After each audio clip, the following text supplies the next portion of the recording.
Hi. Good morning. Good morning. You made an excellent egg this morning. Thank you. Our latest iteration of our camping setup in the Sequoia has been excellent so far. Wouldn't you say so?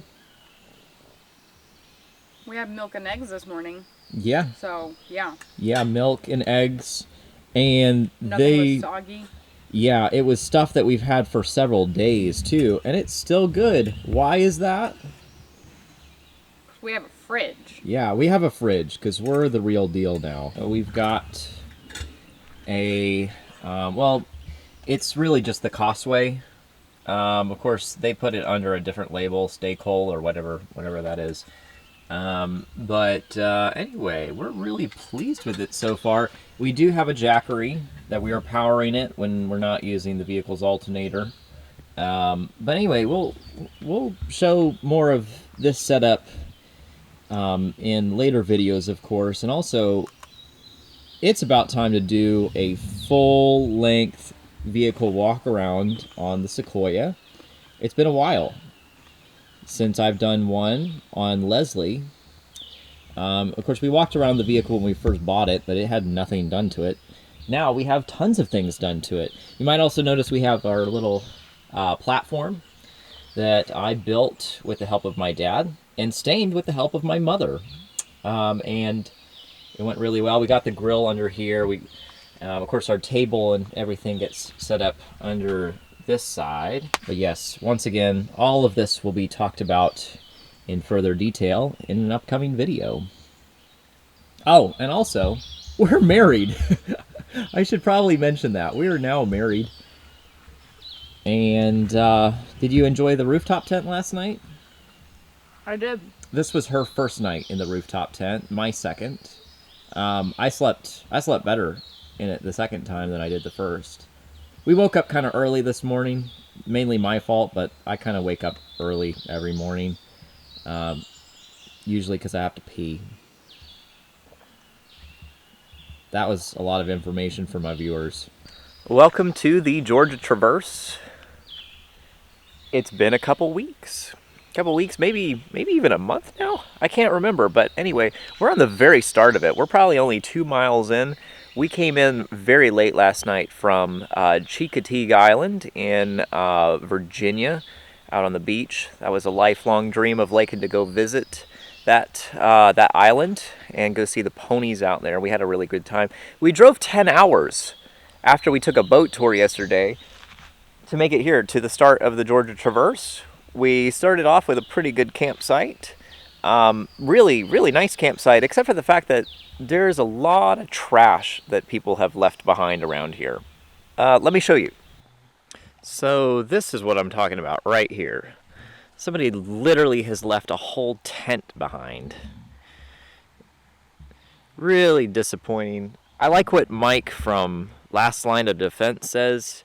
He says trash leaves behind trash. I think that's probably a pretty accurate statement. I mean, come on, a whole tent. This is one of the neighboring sites. I've also found some camp chairs laying around out here. If you've got a pickup truck and you're into overlanding and you're going to come out here, do us all a favor and pick up some of this trash and haul it out of here. I'd love to get it, but we really just don't have any space for it.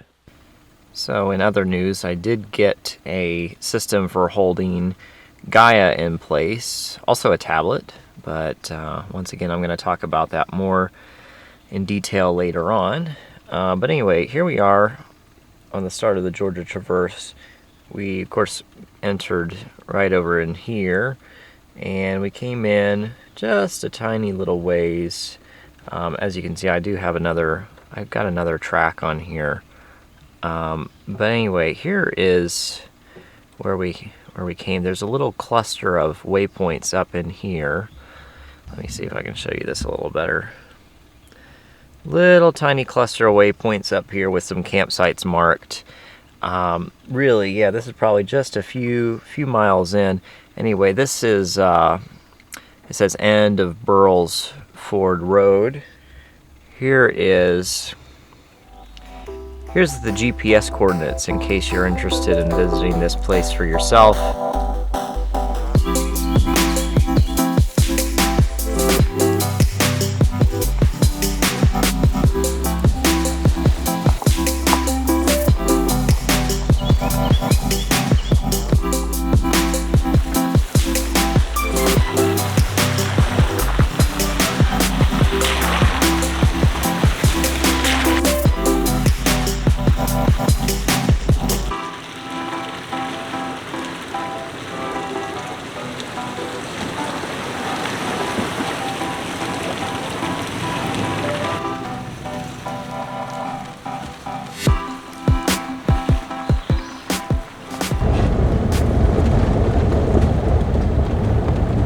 One thing Lakin pointed out that's kind of interesting is the fact that these over here are kind of raised, which is a little creepy, I'm not gonna lie.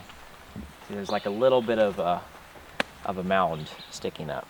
So, but anyway, I believe actually the name of this was Hardin Cemetery. So I guess this guy here, his family probably were buried here. So pretty cool.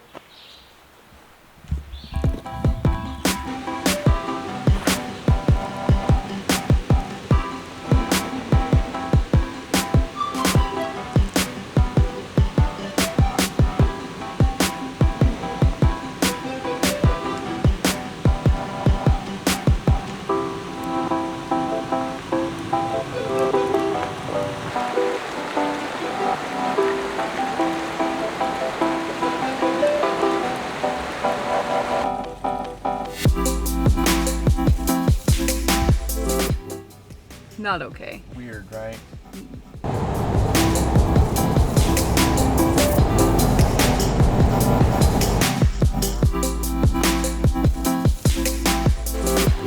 All right, we're going on to Charlie's Creek. Same trail we did a couple weeks ago. This time we're airing down. I did get some automatic deflators. Link is in the description if you want a set of these. But anyway, we're about to cross right here.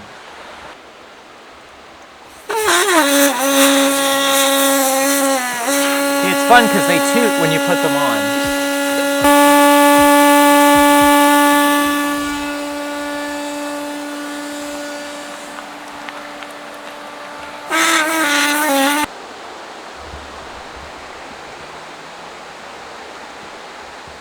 Hey, sweetheart, if you ever doubt how much I love you, just know that this is very cold. And I'm going over here to get your video.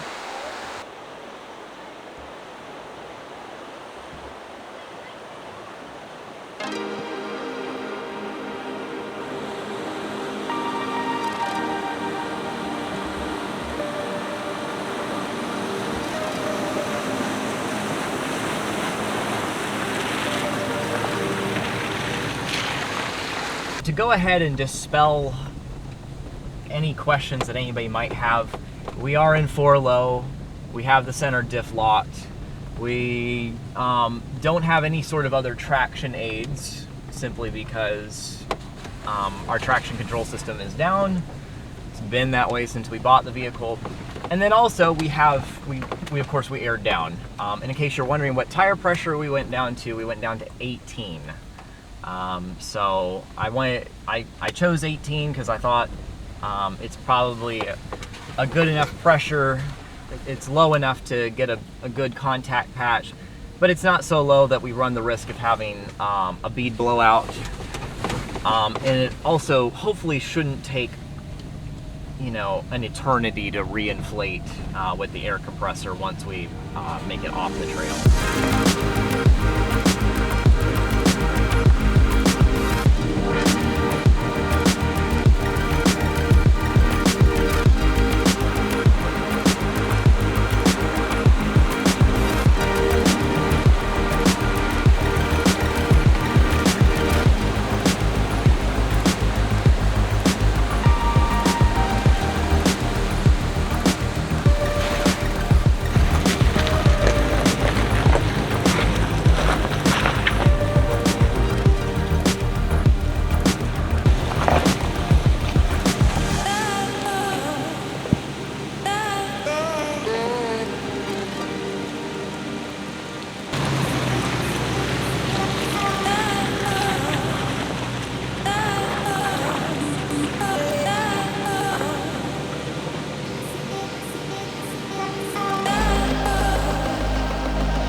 right, so that back there was the final obstacle. That was, of course, the first one we did in the video a couple weeks ago when we went west to east. The moral of the story is that Charlie's Creek, although I would definitely say it's a little more challenging than I would want to do in a stock four-wheel drive. But if you've got a lift and good tires, I think you're good to go. Definitely easier to run it from east to west. And oh, for goodness sake, air down. It makes such a huge difference. I wish I had taken the time to do it last time, but this time it was way, way better. So now we're about to hop back on paved road. Charlie's Creek was awesome. It was really, really fun. It was a lot more relaxing this time, having somebody to spot me, so thank you. My wife spotted for me at times, and she helped me film. So anyway, we're gonna try to find a place to air back up real quick. A lot of you are probably wondering what air compressor I use. I use the Pittsburgh Automotive. I believe it's from Harbor Freight. But I did a lot of other reviews, and I found that this is a really, really good air compressor for the money. I think it's about 68, 69, 70 bucks, somewhere in that range. I'd probably go ahead, if I was to do it again, I'd get the one from Air that's very similar, just because it's probably a better brand. So I'm going to link the Air in the description below. That one's also available on Amazon. So it's probably a little bit easier to get a hold of than going to Harbor Freight. But anyway, we're using it. It does get a little warm, but it airs up our 33-inch tires in, I'd say, probably about 2 minutes each. So we're really happy with it. Just comes in a bag, easy to set up. Just attach it to the terminals on the battery. I would run the vehicle while you do it so you don't overrun the battery. But yeah, just give us a few more minutes to get the next two, and we'll be back to pavement.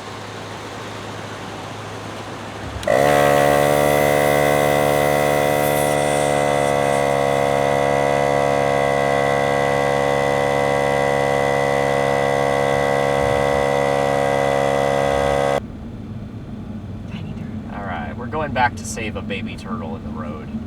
You know, this is kind of actually hilarious, because if you follow Jason Kirchie's channel, I believe him and his kids saved a turtle while they were on the Georgia Traverse.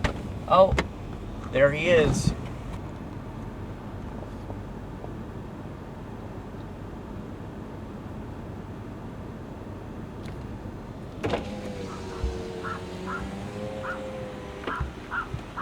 Little man. Hold on, let me get him in focus.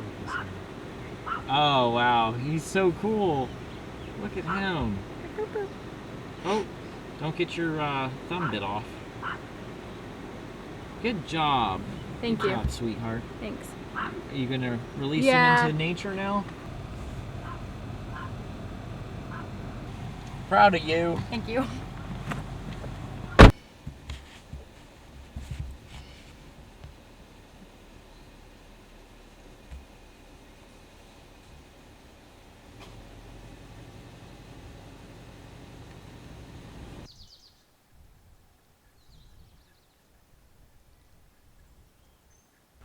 Do you ever get just completely tired of overlanding? Well,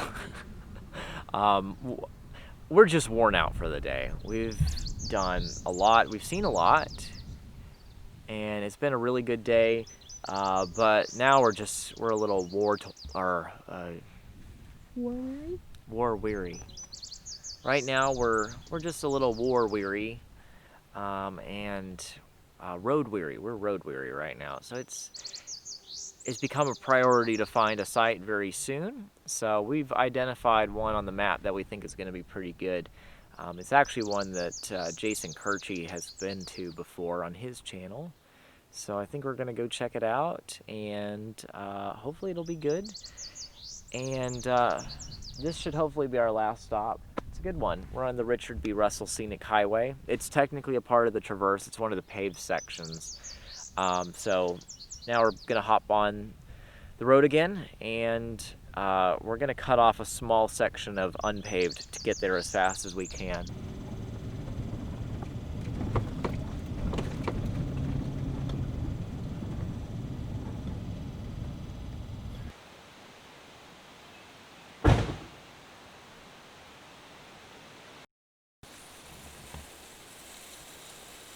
Back at it again. What you cooking tonight?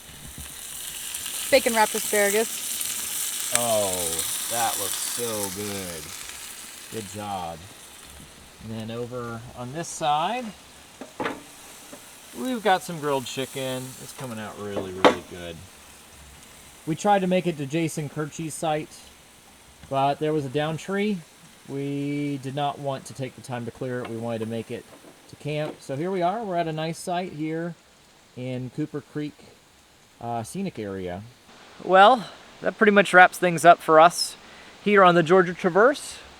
This being our last and final trip on the Traverse. Stay tuned. In hopefully a couple more days, we're probably going to have some more videos. We're going to do a full walk around of June. And also, we're going to be doing new suspension on the rear. So stay tuned for those videos. And then after that, I'm just going to warn you that there will be a slight lull in the videos because Lake and I are going to be moving out to Utah in just a couple weeks. But you better believe once we get there, we're going to have some pretty cool content. So stay tuned. But that wraps it up for now. Thanks for watching, and we'll see you in the next one. Oh, this is so fun! I love overlanding!